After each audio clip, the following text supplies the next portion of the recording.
I'm starring in my own movie. I don't say that to brag or try to give an ego stroke. I'm past that.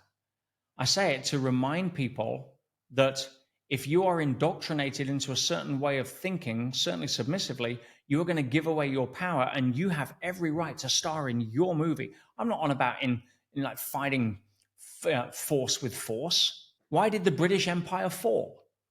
Had to do predominantly with one guy who weighed about the same as an ashtray. His name was Gandhi. And he was like one unarmed man that you could sneeze and blow over, defeated 1 million armed British soldiers without firing a shot. Why? Because he understood the difference between power versus force. 2, 1, 0. Hello and welcome to Stellar Life Podcast. This is your host Orion, and today I have with me the incredible Peter Sage. Peter Sage is a serial entrepreneur, author, master trainer, international educator, philosopher, and public speaker. He started, founded, and built over 20 companies and has shared the stage with Kofi Annan, Sir Richard Branson, and Bill Clinton. His client list includes several governments, members of royalty, Google, and NASA. And in this very unique, special, and outstanding episode, we talked about self-mastery, how to upgrade your environment, how to rule your reality and be the star of your movie.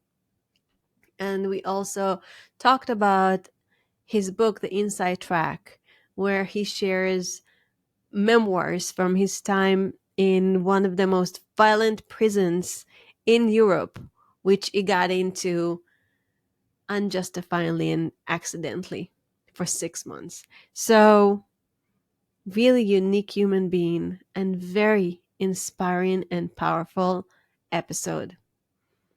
And now, without further ado, enjoy the show.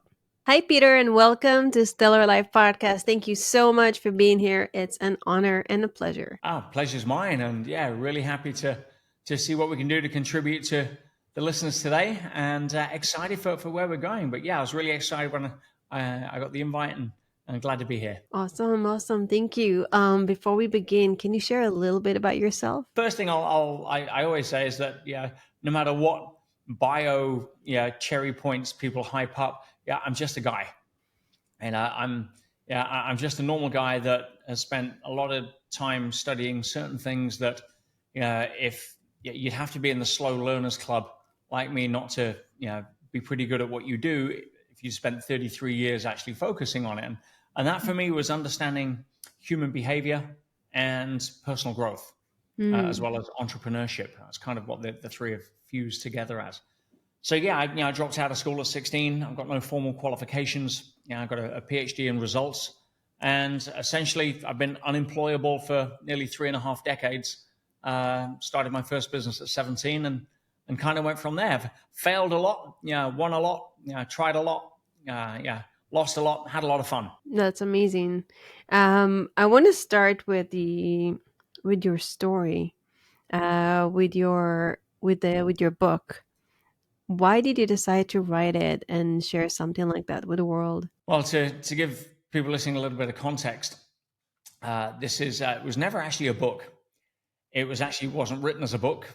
It was written as 11 private letters that I sent from prison to my private coaching students, having found myself inside prison for a 6-month sentence as the only non-criminal in the prison, meaning I've never been arrested, never been accused of a crime. I was not found guilty of anything. There was no trial. And I came out 6 months later, still with no criminal record. In fact, I would have actually come out sooner if I was a criminal, because I'd been eligible for parole. But because I wasn't eligible for parole, because I didn't have a parole officer, because I'd never committed a crime. And if people are scratching their heads on that, then I'll sort of close the loop. It was a civil matter. It was essentially a litigation that I was arguing with a multi-billion-dollar company that had a lot better, deeper pockets and lawyers than I could afford. And they threw a contempt of court application at me, saying that I'd breached a court order, which I hadn't, and I thought I proved I hadn't, but it tends to be the people with the deepest pockets win in court because, who can hire the best storytellers? And I learned a valuable lesson. So yeah, I found myself as a civil non-criminal prison going to jail for contempt of court for a 6-month, what turned out to be incredible adventure. That's amazing. That's incredible. Would you do it again? Like, would you contempt the judge again, or would you be? Well, I learned a lot in the process about how the legal system works, and not that the backstory's that relevant, but we were arguing a $12 million deal that we'd done 7 years before, where I'd ordered $12 million worth of goods, I'd paid for them in full, I'd resold them for a small margin, and 7 years later they knock on my door. This is Hewlett Packard, HP. Suing me for 17 million, saying that that was the difference between what I sold it for in retail, and that they didn't give me permission to resell it. I'm like, you didn't give me a contract saying I couldn't. I mean, if I own legal title and I'm paid in full, I can set fire to it if I want. I'm not bound by any restrictions. Anyway, they didn't like that because some of their distributors were buying cheaper from me, and they wanted to teach me a lesson. And I just saw it as financial bullying. And I said, no, I'm not going to be bullied. And that's when they threw the contempt of court to put pressure on me. And at the end of the day, to answer your question, all right, would I compromise my values by not having the integrity that I felt I was demonstrating by not bowing to financial pressure? That has two sides to it. If it was an integrity principle, then absolutely I would do the same. If it was a business decision, that's another question, because they knew it would cost me 200 grand to defend this thing, and they offered to settle for 100 grand. Now, from a business decision, it would have been easier to pay 100K rather than actually ended up being 300,000 in debt, plus losing everything, going to jail, losing my business, losing my wedding, losing everything. Would I have done it again? I'd have probably picked my battles. But when it comes to trusting the universe, I knew that I was if I stood with what I believed to be true and I wasn't hurting anyone, and nobody had suffered, they wouldn't admit how much money they'd made on the $12 million I gave them, because if they admit to making a profit, how can they sue me for a loss? It was all a scam. And HP's been in the press a lot recently for other allegations. And if we have a look at what is the lesson here? You can't control what you can't control. And once you've made a decision, you can't undo the past. You can change a decision in the moment that affects moving forward. But once I found myself in jail, which I never saw coming, now I thought the judge would laugh it out of court in like a day. Obviously, it didn't work out that way. But once the decision was made, the judge says, boom, you're going away. At that point, it's about how fast do I accept what's actually happened rather than resist what's actually happened, because resisting what's happened already is stupid. It's a waste of energy. But we do it all the time. Yeah, of course we do. Oh, I wish it was different. Well, it isn't different. So make a decision now to stop resisting what's different and channel that energy into changing what's current, so you can have what's different in the future as to how you want it. Pretty simple, but people don't do that. And looking back, the people that have read that book, that was never meant to be a book, as I said, it was 11 private letters. It was only after I came out that my students, who I'd written to every 2 weeks, said, what you shared with us was gold. It helped us in our own lives, watching what you were doing in jail, how you were helping the prisoners, how you were stopping suicides, how you were getting people off drugs in the most dangerous, violent environment you could imagine. And changing the system from the inside out, which I later won an award for. When we saw how you were doing that in real time, and you were sharing the techniques, you were sharing the thought processes, you were sharing the context behind what you were trying to do, that changed, that helped us more than following you around the world for the last 2 years on stage and seminars. You have to share these letters with the public. And I'm like, it was never meant to be public information. It was like, you're my students. Some of you are advanced students. So I was giving advanced information. They said it would help a lot of people. I'm like, that's my hot button. Okay, so we just published it. We just collated the 11 letters I wrote, no editing, apart from spelling Wow. mistakes. Really? And yeah, and put it out and called it the Inside Track, and it's changed the lives of pretty much everyone that's read the book. It was one of the most unique, incredible books I've read, and I'm pretty amazed at how quickly you were able to accept where you are. Like, how fast were you able to get into that acceptance of where you are and change the intention of from oh poor me, which is not intention, that suffering of what just happened, to I'm going to help everybody and shift this place. How did that work? How does your brain work? Oh, you've heard the term, overnight success, Right. and what happens behind that. Well, this took me 25 years to learn how to be an overnight success in situations like that. Yeah, so it's not just I decided, oh well, let's turn this into an adventure. I'd been teaching and studying human behavior, positive psychology, understanding how to deal with adversity for a long time. And I actually, when it looked like it was going south, my fiance at the time turned around to me and said, this isn't going the way we thought it was going to go. You could even go away here. What would happen if you do? And I'm like, honey, I'm not expecting that to happen. But if it does, and that's where the universe wants to send me, I've got to follow. Why? Because if I spend a lot of time over the last couple of decades plus helping people that are looking for help, that's a pretty good audience.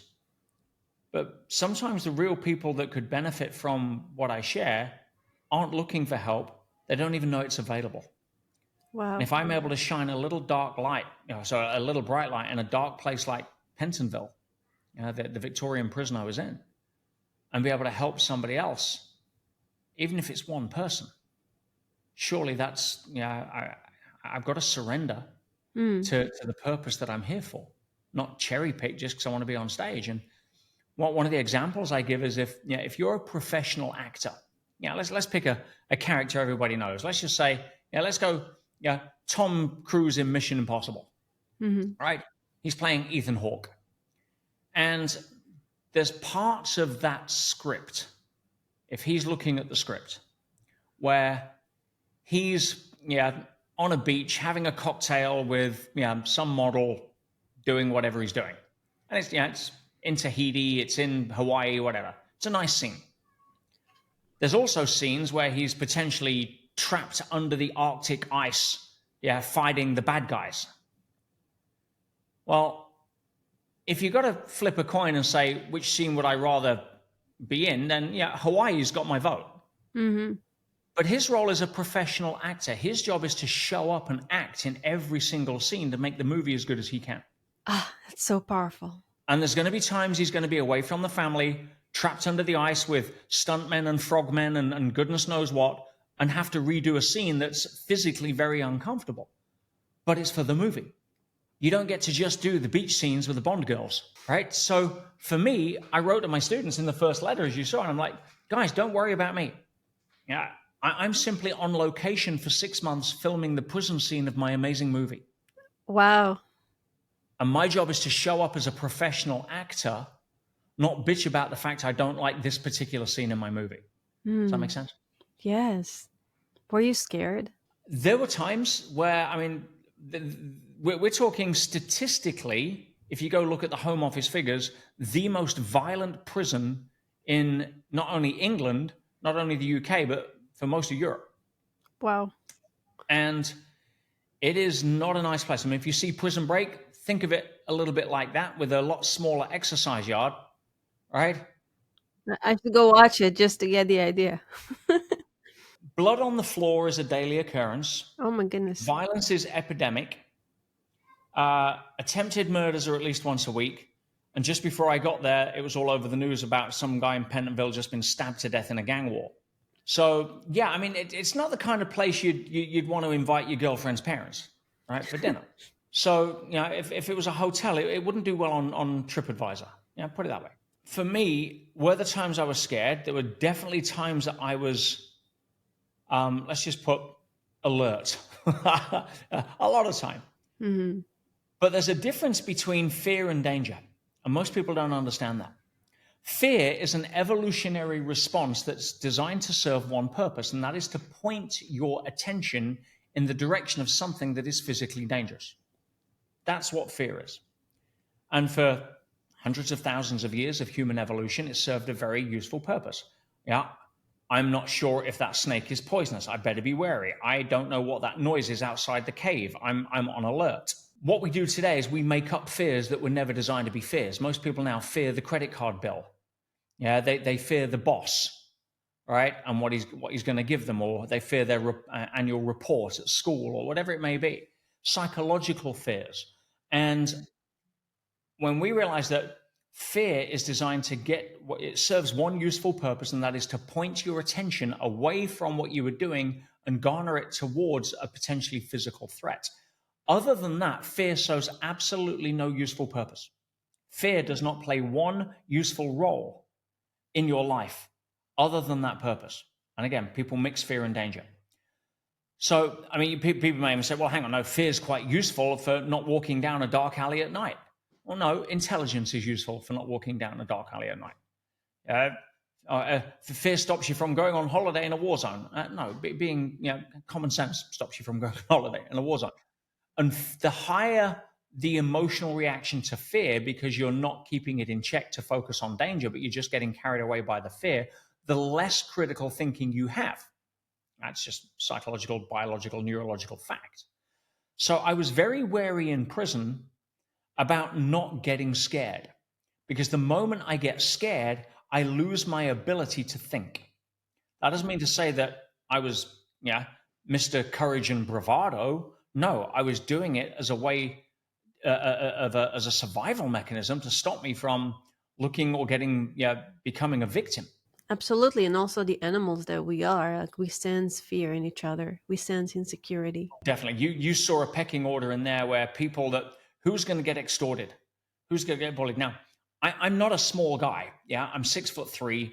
I weigh 185 pounds, but I'm not a fighter. I'm not, and nobody wants to be a fighter in that scenario. Why? Because there's always a bigger animal in the jungle. And make no mistake, that's the jungle in there, right? So there's no way the tough guy image, there's no way the bravado image is going to keep you safe, right? Because someone will want to alter the pecking order. So for me, the energy that I focused on was more of, if you look at the archetypes of, the four primary archetypes of the human personality as outlined by Douglas Gillette, Robert Moore. You've got the sovereign, you've got the lover, you've got the warrior, and you've got the magician. And so the magician energy was really what I was relying on. Mm-hmm. And if I had to resort to physical violence, which I never did, Mm-hmm. I would consider that if my warrior had to step up, which was capable of stepping up if I had to, then I would have considered that a catastrophic failure of my magician. Wow. Okay.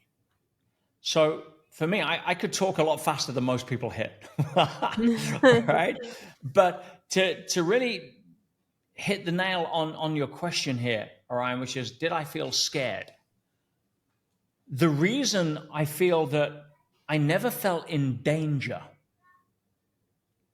was because I felt I was there for a reason bigger than me. I felt the universe was taking care of me. I felt it was looking after me. It was guiding me. It was protecting me. Why?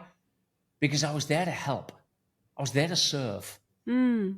I was there to try to make a difference. Nice. And if I'm working in conjunction with bringing a light into the darkness, if there is any non-physical support, it's going to be on my side if that's the mission it's tasking me for. And that was my belief. And I never once got into a fight. I never once The only time I got threatened with violence was one of my early cellmates who was psychotic on antipsychotic medication.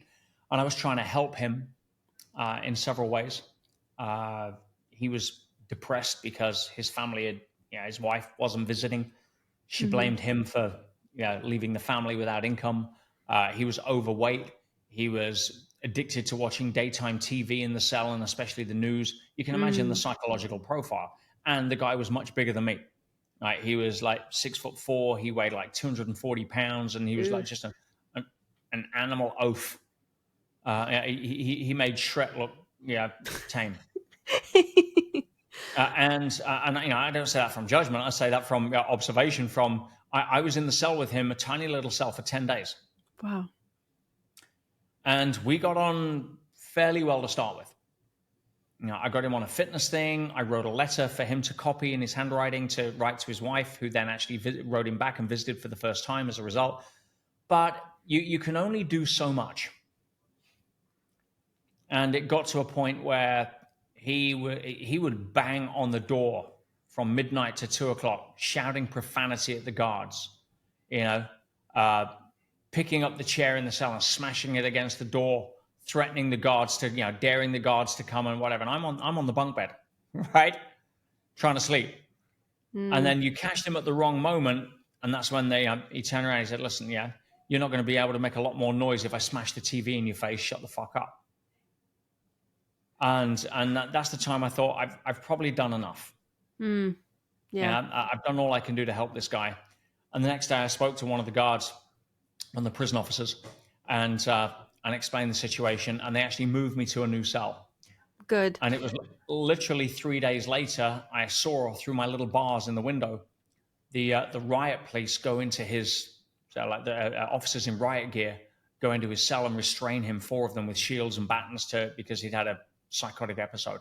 And they carried him off to what I can only hope is a psycho evaluation ward where he could get some proper help. That's a lot to handle. You're a very strong guy, but do you feel like, there is some post-trauma from being there and witnessing and being with people like that who are threatening to kill you in this environment? Oh, wow. I've actually never been asked the question, did I think I suffer from any PTSD? And because it's never even crossed my mind. I honestly, if let's just use a poor parallel, but a parallel. If you ask people about how they got on at school, right? I mean, it's not everybody's favorite time of their life, but there's some good times, there's some tough times.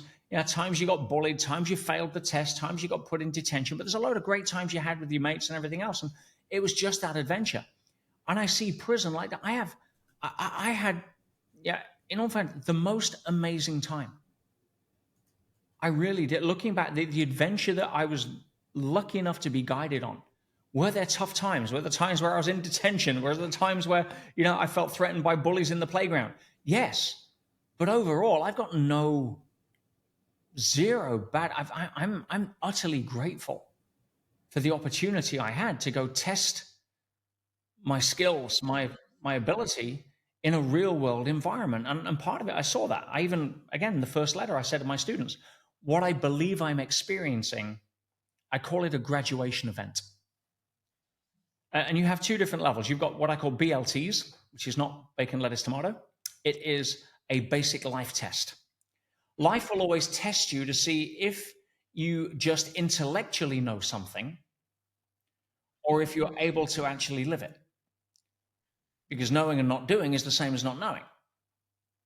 Right? It's okay if you know everything on your driving test, but if you go out and you're crashing your car every 5 minutes, it doesn't mean anything. Right? That's like, so if you're a relationship expert, expect to have relationship issues so you can demonstrate what you teach. If you're a health expert, expect to attract a health challenge so that you can actually practice what you preach. See if you're genuine or if you're just intellectually toying with yourself. So for me, BLTs, but basic life tests are there just to see, you've been studying patience and you've been talking to your therapist about non-judgment, and somebody cuts you up in traffic. It's a basic life test of whether you're going to flip them off, get upset, right, or or let it go and say, yeah, they clearly need the road more than I do. Let's send them some love. They're basic life tests. A graduation event is a little more serious. That's like the end of the year to see if you go to the next class. Pensonville was definitely a graduation event, and one I'm really grateful for. Yeah, I feel like I'm going through a test right now in my life where I've been, coach, hypnotherapist, and um, teaching people how to, all the subconscious mind stuff and how to be better and how to be healthier. And right now, we are in Israel in a very, very weird time. First, it's Israel after October 7th. And everything here is very shaky and different. And um, people are crying to get the hostage back. And yesterday there were like demonstration, like tens and hundreds of thousands of people everywhere just like screaming to like bring them back and do a deal, and no matter what, just let all the terrorists go and just to bring the hostages back.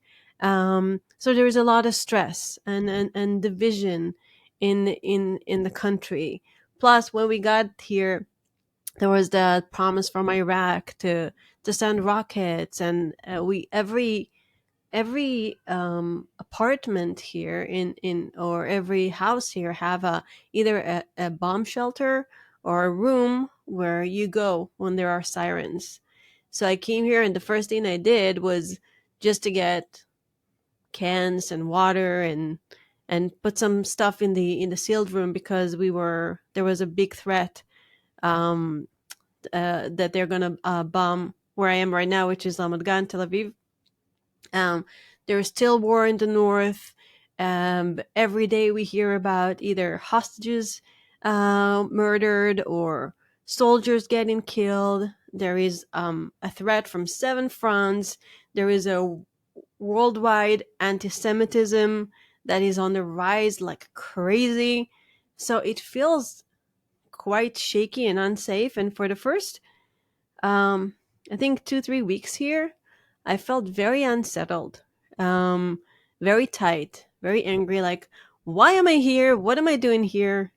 And I love what you said, that we need to go through those places. There is a reason for me, for my husband, like a soul calling to come here, exactly where everybody wants to leave the country, exactly where there is a, a country world strike, exactly where like it does not make sense to live a very comfortable life in Miami, beautiful Miami, and come here at a time like this. But somehow it just happened and we found ourselves here.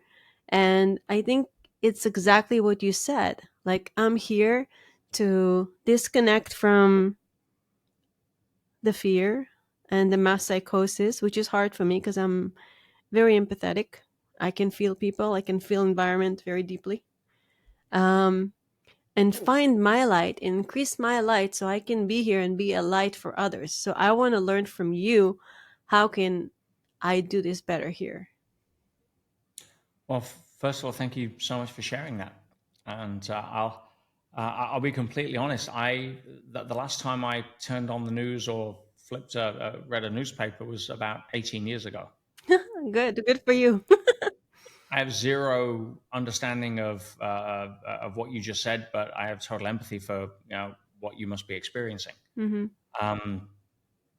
And I come back to the metaphor I use a lot with my students, which is that you star in a movie, Mm-hmm. which is the movie of your life. Yes. And I know you star in that movie because you're the only one that's in every single scene of that movie. Correct. And yeah, not even Siamese twins dream differently, right? So yeah, you are the only person, you are the star. There's no co-stars in your movie.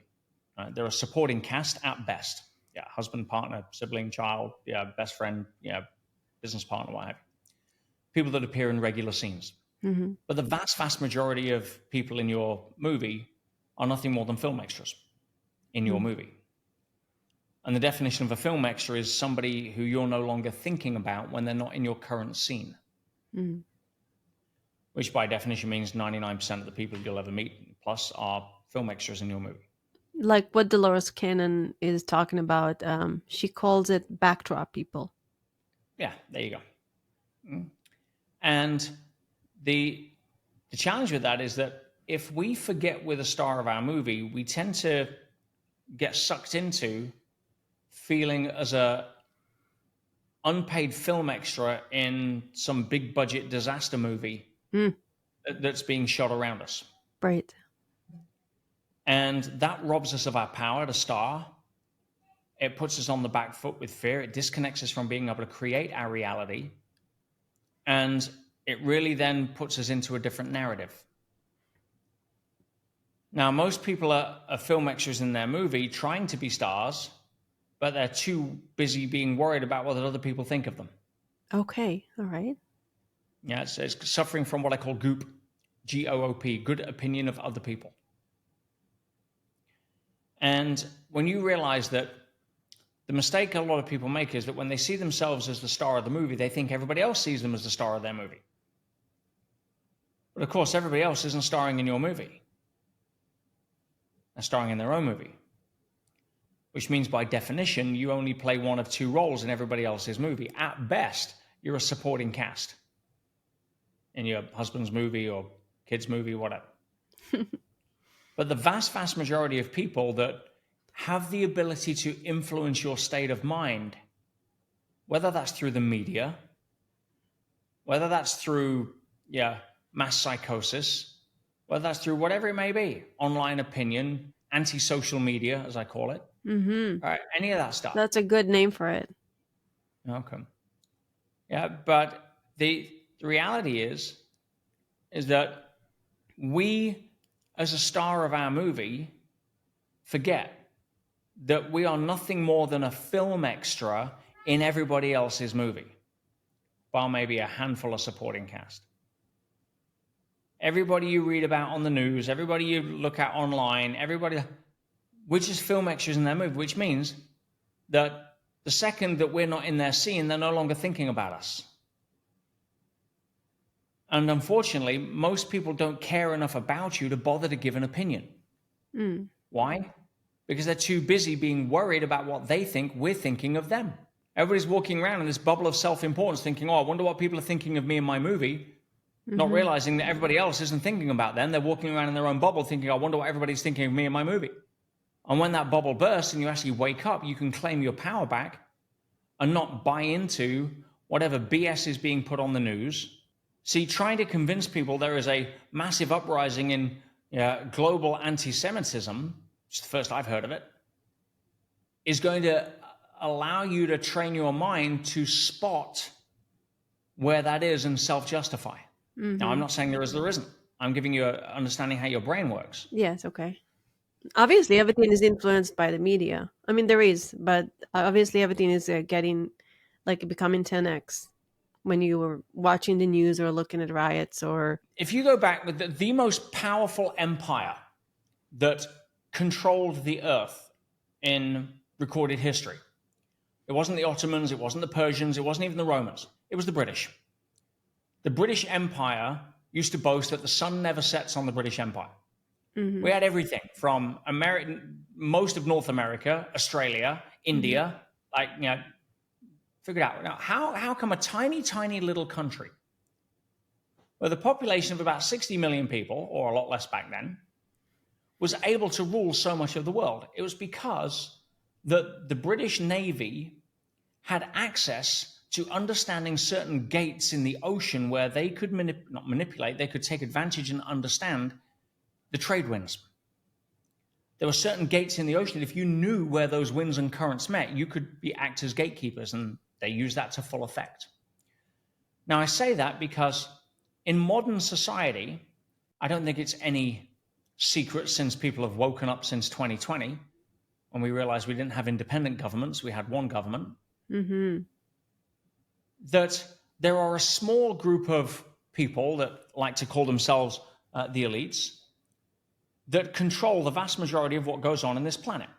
And the reason for that, very similar to the British controlling the small gates in the ocean, they control 5 different things. And the first 4 are not really in order and sequence of importance, but the 5th one is. And those 5 include the money, central banks, Federal Reserve. Governments don't own the money, right? People don't own the money. It's a private corporation called central banks and Federal Reserve, right? So they control the money supply. They control, through big pharma, the health industry, which isn't the health industry, it's the disease perpetuation industry. We know that. They also control the oil. Oil is a very tightly controlled game. And if you control oil, you control a lot of things. Then we have food. Most of the food now is all owned by a small number of large conglomerates, and very few things exist outside of the clutches of Monsanto. Especially in the US, you can't even plant your own crops unless they're GM, all this kind of crap. So those 4 are big gates in the ocean, but the 5th one is the most important, because if you control this, you control the minds of the public, and that is the media. And so everything that you see, hear, or think on the media, if you think it's news, you're in Disneyland. It is a carefully selected slice of information that has been chosen through strategic objectives to craft a narrative, to imprint images in the minds of the public so that they can be told or taught what to think. That's why it's called programming. Yeah, 100%. So you can be a film extra in the big budget disaster movie, right? So how do you change that? By taking back your power. First thing you want to do, you want to improve mental health, turn off the damn news, delete your social accounts. Or at least scroll on your terms, not on their terms. Right? But that is immediately going to empower you to live a better life. Immediately. And I'd never heard of COVID until one of my students mentioned it on some Q&A call that we were doing. And my response was, doesn't exist in my world. I took 35 flights during COVID. I never wore a mask in any airports. I've never taken any juice. It didn't affect me. People say, why? Because I'm starring in my own movie. No, I don't say that to brag or try to give an ego stroke. I'm past that. I say it to remind people that if you are indoctrinated into a certain way of thinking, certainly submissively, you are going to give away your power, and you have every right to star in your movie. I'm not on about in fighting force with force. Why did the British Empire fall? Had to do predominantly with one guy who weighed about the same as an ashtray. His name was Gandhi. He had a little loincloth, right? And he was like one unarmed man that you could sneeze and blow over, defeated 1 million armed British soldiers without firing a shot. Why? Because he understood the difference between power versus force. If you want a masterclass, look up the book of the same name by David Hawkins. Haven't never read it. I have a lot of good books in my home, and I just like I feel good that I have them. I look at the title, I'm like, oh, I'm so smart. I have that book in my home. I should definitely read it. I'm honored you read some of mine. It's like that feels good. Actually, also, yours was incredible. Yes, I appreciate that. But Gandhi played the power route. He stood fast, non-violence. See, power beats force over time, every time. Force is temporary. It'll always crumble. We see that in the empires of old. We're seeing it in what's happening right now. But force only has one card to play. Which is why I tell my students, don't worry about all of the BS that's going on wherever you're reporting it. Some of my students say that England right now, I don't live there, but they're saying England is a shambles, and this new prime minister's become authoritarian and everything. I don't, it's not my movie. I don't watch the news. But I'm like, you do understand that it's predictable. So what do you mean? Force only has one card to play. It's a one-trick pony. Force can only play more force. So the hand will keep squeezing tighter and tighter and tighter until it breaks its own hand. Wow, that's powerful. I like that metaphor. Power stands firm in truth. Power stands firm in love. Power isn't trying to control. Power doesn't need to control. In fact, the very essence of true power is the moment you recognize you don't need it. Then you can't be pushed, pulled, cajoled, manipulated, programmed. Now you're starring in your own movie. It's like I used to take Aikido a long time ago. It's like that. You use somebody else's power. You just move out of the way and they fall. To be fair, Aikido, my mother was a martial arts instructor who did Aikido for many years. You're using somebody else's force that you're then turning into power for your own, by showing them, or essentially flipping their force back on themselves. Mm-hmm. Yes. Principles of Aikido. Yeah, so we're doing, almost what I would call mental Aikido. You flip the BS from all of the media and the news, and you empower yourself, not by sucking up more of it. That's trying to fight. That's why Mother Teresa says, I'll never go to an anti-war rally. Mm-hmm. Invite me to a pro-peace rally. Yes. Because you drop the frequency, or your frequency, into what it is you're fighting to match the frequency. Yes, I agree. Being able to just stand your ground, that's why I come back to the same thing. When you know you're starring in your own movie, life is amazing. And my life was amazing in prison. It really was.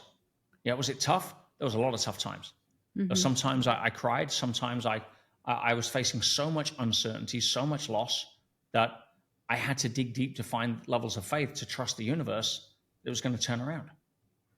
And what's happened since then? And you asked me right at the very beginning, would I do it again? Well, I trust the universe again every single time. Oh, that's good. That's good. Coming out of there, the amount of people that have read that book that have then chosen to go on and do one of my coaching programs because they see the value they get. They see that, what I was demonstrating was real. Mm. They make a difference helping their family just by reading one of the chapters of the book. Nice. What could happen if they spend several months going through some of my highest level teaching, like the students I was writing to? And if you do an audit back along there, you'll see that since coming out of jail, at $250,000 in debt, with 0 credit rating, having lost everything, that $25 to $30 million later, people have come and supported me and gone through the programs because of what I wrote in prison, which was never intended to write to sell programs. It was written to try to help students. Yeah. What did you learn in prison that you think you'll never learn anywhere else? Well, as I say, it's definitely experiential when it comes to the lesson. I also I learned a lot about that environment, which I'd never had any. Watching the odd film here and there wouldn't even get close. But I learned that prison is not full of bad people. Prison is full of a lot of good people who've made bad choices, but it's not full of bad people. Now, there are some people in there that definitely belong to stay there until they've learned some lessons. But a lot of the people I met were people who had actually really been let down by society and the system that they believed in. And so I learned that you can find good anywhere. I learned that I don't care how low you feel, like in the 7th letter, chapter 7, where I talk about how I meet somebody in a lineup and I've got 10 minutes to stop him committing suicide for good. How do you do that? Permanently, not just in the moment. You can change anybody in the moment, but when they go back to their cell and the same thing they were depressed about that they can't change on the outside is still the same thing they were depressed about, they still can't change on the outside. How do you stop those thoughts of suicide from reoccurring? Especially if you stress test it and think it's genuine that they're going to act on it rather than just use it as a vehicle for connection, or sympathy, or a cry for help. And this was, I judge, and I show you how I do that. I judge as a very serious case. And I've got 10 minutes before I don't see this guy again. What do you do? How do you do that? Well, I spent a couple of decades in high-level therapeutic intervention. I understand how to make that happen.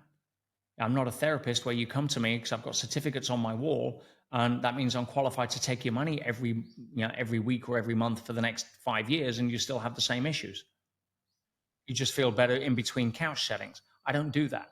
I want to empower people so that they can design me out of the equation at the first opportunity. So I learned that you can never control what you can't control. There's always a bigger plan. Nobody's beyond the ability for you to send them love. Oh, that's so pretty. Yeah, I just had a conversation with a girlfriend today. I took my little one to a play date, and we were having this type of conversations about how the only thing that we can control is is ourselves, and everything is a reflection of us. Just a different way of thinking about what you said, being a star in your own movie. That's wonderful. And I want to ask you, like, for me right now, I'm having a lot of beautiful moments, a lot of beautiful things that we are experiencing here within this crazy stress. There's no doubt this is a stressful environment.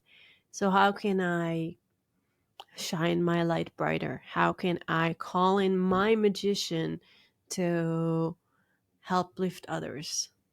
Remember what's real. What you turn on the news isn't real. I'm not saying it doesn't happen. I'm saying it isn't real in your movie, right? It's like if you imagine that the Amazon at night, what's going on in the Amazon at night? Well, I'll tell you, everything is going on in the Amazon at night. But you've got your conscious awareness, that little sliver of light, that little flashlight that you get to point and choose what you want to point your sliver of light at.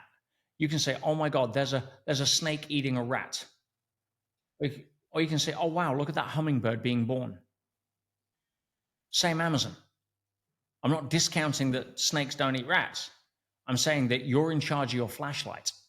And where you choose to point that is going to have a massive impact on the quality of your movie. And at the end of the day, that's all you're going to experience. So how can you shine your light? Make sure that you're focused on remembering you're the star of your movie and you're here to serve. You're here to add value. You're here to grow. You're here to contribute. You're here to understand that life is a growth-centric experience, not a comfort-centric experience. Understand that there's a huge difference between fear and danger. And if you're living in fear, it's not going to serve you. Fear is useful up until the point that you recognize physical danger. Other than that, it serves no useful purpose. How can you inspire other people by being a beacon of hope and possibility, not a message of why they can't? All of the things that we know. And being authentic because you're not tied to the good opinion of others, so you're able to speak freely from the heart without fear of disconnecting your umbilical cord from the people you most want connection from, or you're scared of rejection from. That level of authentic life is how you can inspire other people to do the same. If we do that, then there's a lot brighter future for humanity ahead. Nice. Do you have a daily rituals that you did while you were in prison that helped you? Yeah, absolutely. For a start, I always got up early. People in prison don't get up early, right? There's no reason to. I maintain that discipline. I'm a 5 a.m. guy. Now, I had to be careful because I had a cellmate and I didn't want to wake them up, but I would get up and I would meditate or I would read on my bed. Fitness in the cell. If I couldn't get out, I would discipline myself to write the letters to my students, especially if I'd just done something like an intervention, like with the suicide intervention on chapter 7, or the violence intervention on chapter 4, where you got to stop violence about to kick off because it's about to explode and the dogs are ready. How do you step into that and diffuse the situation? As soon as I'd done things like that, I wanted to get straight back to the cell to write down so I could remember without the mind filling in the blanks. So there's a lot of discipline around that. Discipline around staying true to myself, practicing meditation, practicing heart math, holding a space for other prisoners, sending love to the other cells, and visualizing myself at a high level of coherence and just seeing like a light from my heart going out in all the different directions to the hearts of the other people in the cells. And people may say, well, that sounds nice. Did it have any effect? Well, yes, actually it did. D wing, which was the wing I was on, which again, quite a violent wing. Violence reduced shortly after I got there. Wow. The day that I left, and I went back and looked this up because some of the prisoners that I then met up with when they came out afterwards, some of the people I became friends with and helped, said, one of them says, oh, did you hear what happened the day you left? And I says, oh my God, D wing erupted. It just kicked off. Like, really? And I went and looked at the figures for before or while I was there and the government statistics for violence, which has to be reported after there. And it was a 22% decrease and a 30% increase from arriving to leaving. And this is no surprise. We've seen many documented experiments where they've got 500 meditators in New York and crime has plummeted just because they've been meditating on peace. Can you impact people non-physically? Of course you can. Anyone that doesn't admit or can understand that now is just been programmed to be a materialist. I do that too. When I'm coherent, when I'm in good intentions, I do work with energies and sending good intentions and almost like future pacing, like planning what this event is going to be like and how people are going to get along and everybody's going to have a good time. I do believe it makes a difference. Yeah, 100%. What are your 3 top tips to living a stellar life? The first is to be authentic. Yeah, people think the purpose of life is to be happy. The purpose of life is not to be happy, right? It doesn't mean say you can't be happy. That's like saying the purpose of school should be to happy. It's not the purpose of school. It doesn't mean say you can't be happy in school, right? But it's not its purpose. The purpose of life is to be authentic. It's to grow and contribute. So be authentic, number 1. Number 2, recognize the difference between fear and danger. Most people live in psychological fear of dangers that don't exist. And third thing for a stellar life, make sure that you're in charge of your own programming. We don't get to vote on whether or not we get programmed. We're programmable by design. It's part of the human makeup, from being born with mirror neurons to absorb imprints from parents until we're 7, to people that have an unconscious competence at being part of the crowd. But if you can choose your own programming, that's the control that you have. If you don't choose your programming, somebody else is going to choose it for you. And you're going to be just a extra in the big budget disaster movie. Doesn't do well for your acting career. Awesome. And where can people find you, study with you, get your book? My website, petersage.com, or go on to any of my social channels, The Real Peter Sage. I'm always putting out content. I'm always doing things to try to help people. We've got a live challenge actually starting today, which will probably be over by the time we air this episode. But I'm doing a 5-day challenge on how to manifest, how to work with the rule set, the scientific rule set that the elites have been taught. I want to join it. Today's today. There you go. For me. Starts in an hour. But yes, other than that, it's I'm pretty easy to find. Awesome. Thank you. And before we say goodbye, is there anything else, any message, anything else you want to share with the listeners? Never accept other people's lesser opinions of you. Nobody's got the right to tell you can't do it. And if they do, you have the right not to listen. Amazing. Well, thank you so much. I really enjoyed our conversation. I really enjoyed you. I really appreciate you and your message and everything that your wisdom here today. And thank you, listeners. Remember to be authentic, to recognize the difference between fear and danger, and make sure that you are in charge of your own programming and have a stellar life. This is Orion. Till next time.